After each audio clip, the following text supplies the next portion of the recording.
Hey everyone, welcome back to Corporate Decoder, the place where we uncover the hidden stories in business reports. And today we're diving deep into a juicy 10Q filing that might just have some surprising twists and turns.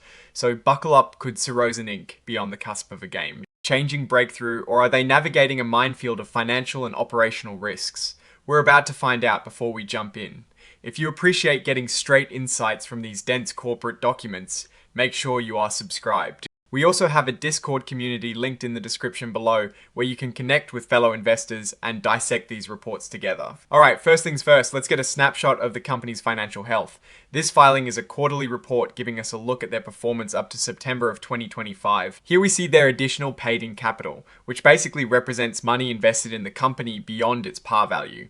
It is sitting pretty at over $320 million as of September 2025. That shows a significant amount of investment has flowed into the company. On the flip side, and this is crucial, look at their accumulated deficit. It is a staggering negative $344 million. This means the company has spent way more money than it is earned since it started. This is classic for a biotech company early on, but it is a big number we need to keep an eye on. And speaking of losses, for the 3 months ending the 30th of September 2025, they reported a net loss of over $71 million. That is a hefty chunk of change. For the 9 months of the year ending September 2025, that loss climbed to nearly $59 million. It's a tough period financially. This translates to a net loss per S-share of over $8 for that quarter. That is a significant dip for each share of stock. But hold on, it's not all doom and gloom. Despite those big losses, they still have over $81 million in cash and cash equivalents. This is their lifeline, and it gives them runway to keep operating. Looking at how they spend their money, they used over $24 million in operating activities for the first 9 months of 2025. This is where the day-to-day costs of running the business come from, R&D salaries, all that good stuff. Now, where does that cash come from? Financing activities brought in over $71 million in the 9 months of 2025. This is largely from issuing stock and warrants, essentially selling ownership stakes in the company to raise funds. This is exactly how early-stage biotech companies stay afloat. Interestingly, for the 3 and 9 months ending the 30th of September 2025, their collaboration and license revenue was zero. This is a stark contrast to the previous year where they saw $10 million in this category. This definitely impacts their top line. However, there is some related party revenue. They brought in almost $1 million from research services with TCGFB Inc., a company connected to their board and major shareholders. This is a critical relationship for them financially right now. Now here is where things get complex. The report mentions a loss on execution of the 2025 PIPE of over $71 million. PIPE stands for Private Investment in Public Equity. Basically, they sold more shares and warrants, but the accounting around it created a massive loss on paper. This isn't necessarily a cash outflow, but an accounting event that highlights the complex financial instruments they're dealing with. And then trees a gain on the change in fair value of a tranche liability of over $7 million. This is tied to that 2025 PIPE deal too. It is an accounting measure of how the value of their obligations related to future parts of that deal changed.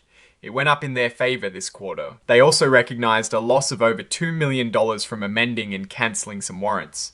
This suggests they're restructuring their financial obligations, and it is coming at a cost. So when you sum it all up for the 3 months ending September 2025, their total revenue clocks in at less than $1,000. That's a pretty stark picture, heavily reliant on that related party revenue and showing a significant drop from the previous year's $10 million. Meanwhile, their operating expenses for that same quarter were almost $12 million. This huge gap between minimal revenue and high expenses is why they're burning cash. Now, beyond the numbers, the report details significant risks, and boy are there a lot. One major area is intellectual property. They stress that if they can't get or protect their patents, they're in big trouble. This is standard for biotech, but it's a constant uphill battle. Competition is another huge concern. They're up against big pharmaceutical companies and other biotech firms. If these competitors get their treatments out faster, or if their treatments are simply better, Surrozen could be left in the dust. And then there is the ever-present need for cash. They clearly state they'll need substantial additional funds to keep developing their products. They've got over $81 million now, which they believe covers at least the next 12 months. But that heavily depends on their spending staying in check. If things go sideways, they could be forced to cut staff or halt programs. So what are they actually trying to do with all this money and effort? Their core mission is to develop drugs that target the WNT pathway. Think of WNT as a crucial signaling system in your body that helps with tissue repair. They're engineering antibodies to fine-tune this. Their main candidates, like CN-8141 and SEN-8143, are aimed at serious eye conditions. Here is a concerning development that research collaboration with TCGFB Inc. that was bringing in some revenue. It is being terminated in November of 2025. This means that related party revenue stream will disappear, likely putting more pressure on their cash reserves. So, what is the verdict on Surrozen? They're in a high stakes game. They have a promising technology platform targeting a fundamental biological pathway, and they've managed to secure significant funding through equity sales, a common but dilutive strategy. However, they are burning through cash at an alarming rate, have minimal revenue from their core business operations right now, and are facing fierce competition. That termination of the TCGFB collaboration is also a significant setback for their immediate revenue picture.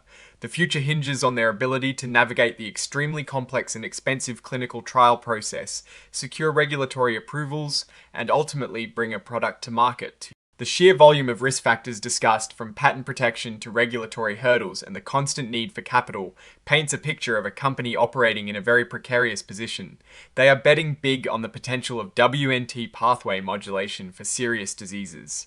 Success could mean a substantial impact on patients and a huge return for investors. But the path ahead is fraught with challenges. Alright, that is our breakdown of Surrozen's latest filing. What is your take on these numbers and what they signal for the company's future? Are they a moonshot waiting to happen or a cash-burning venture?